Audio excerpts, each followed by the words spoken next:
Hi everyone, it's Miss Reed again, and today we're going to read a new story called The Great Kapok Tree by Lynn Cherry.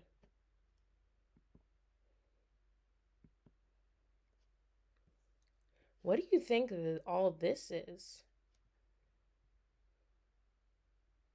What do you see?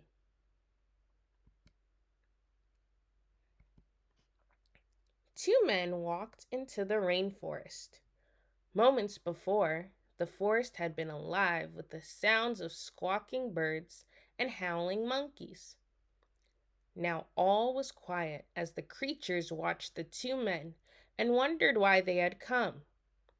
The larger man stopped and pointed to a great kapok tree.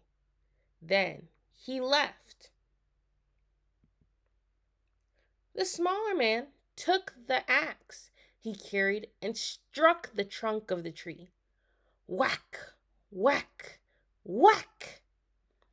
The sounds of the blows rang through the forest.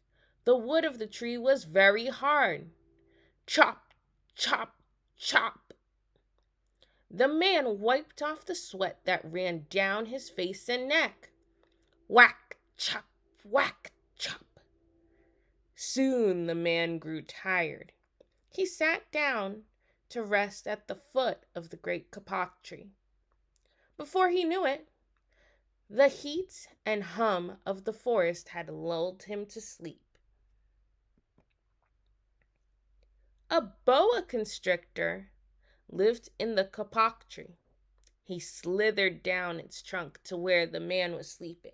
He looked at the gash the axe had made in the tree. Then the huge snake slid very close to the man and hissed in his ear. Senor, this tree is a tree of miracles. It is my home, where generations of my ancestors have lived. Do not chop it down. A bee buzzed in the sleeping man's ear. Senor, my hive is in this kapok tree, and I fly from tree to tree and flower to flower collecting pollen. In this way, I pollinate the trees and flowers throughout the rainforest. You see, all living things depend on one another. A troop of monkeys scampered down the canopy of the kapok tree. They chattered to the sleeping man. Senor, we have seen the ways of man. You chop down one tree, then come back for another and another. The roots of these great trees will wither and die, and there will be nothing left to hold the earth in place. When the heavy rains come, the soil will be washed away, and the forest will become a desert. A toucan, a macaw, and a cock of the rock flew down from the canopy. Senor, squawked the toucan, you must not cut down this tree. We have flown over the rainforest and see what happens once you begin to chop down the trees. Many people settle on the land. They set fires to clear the underbrush, and soon the forest disappears.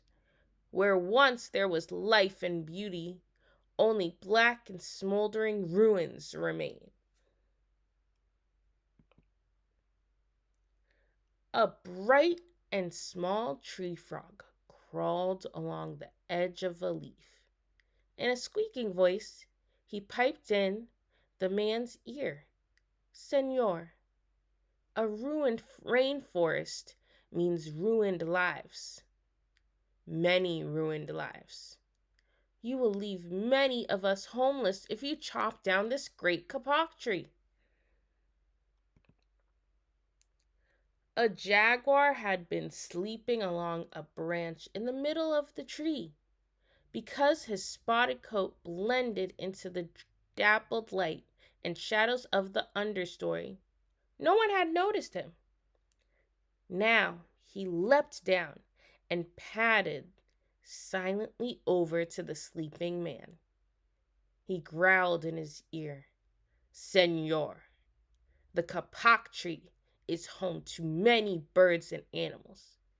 If you cut it down, where will I find my dinner? 4 tree porcupines swung down from branch to branch and whispered to the man, Senor, do you know what we animals and humans need in order to live? Oxygen.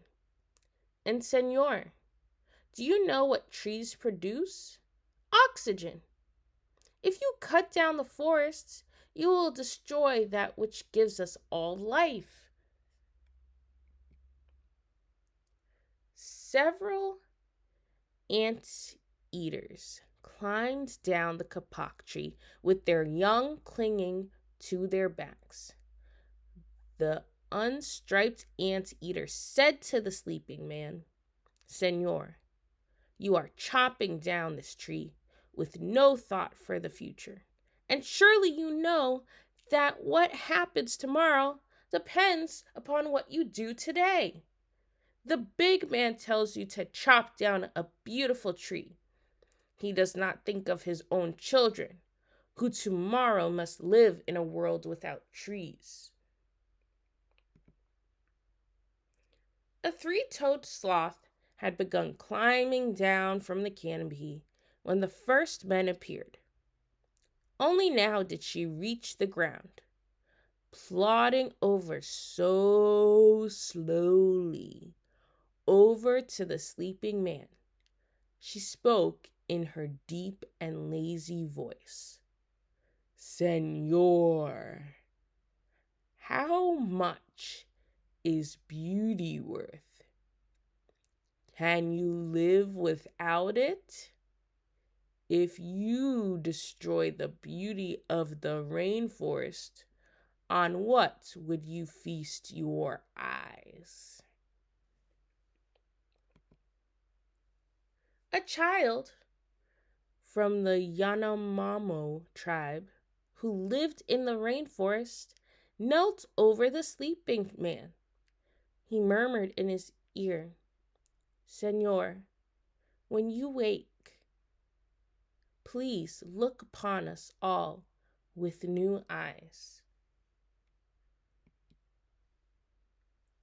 The man awoke with a start. That means he was surprised. Before him stood the rainforest child, and all around him, staring, were the creatures who depended upon the great kapok tree. What wondrous and rare animals they were!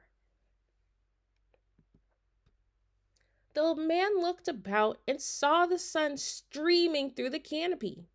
Spots of bright light glowed like jewels amidst the dark green forest.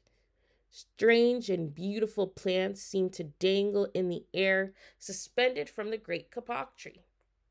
The man smelled the fragrant perfume of their flowers.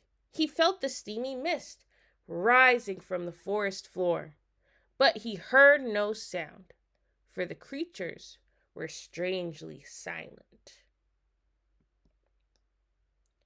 The man stood and picked up his axe. He swung back his arm as though to strike the tree. Suddenly, he stopped. He turned and looked at the animals and the child. He hesitated. Then he dropped the axe and walked out of the rainforest. The end.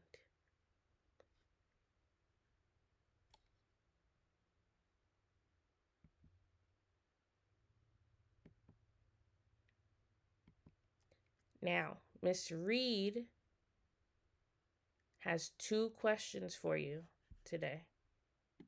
I have 2 questions for you today. How is the kapok tree important to the animals in the rainforest? Let me read it again. How is the kapok tree important to the animals in the rainforest? The other question is, why do you think the man decided to leave the rainforest? I'll read it again. Why do you think the man decided to leave the rainforest? So I want you to take your headphones off and answer those questions with your partner.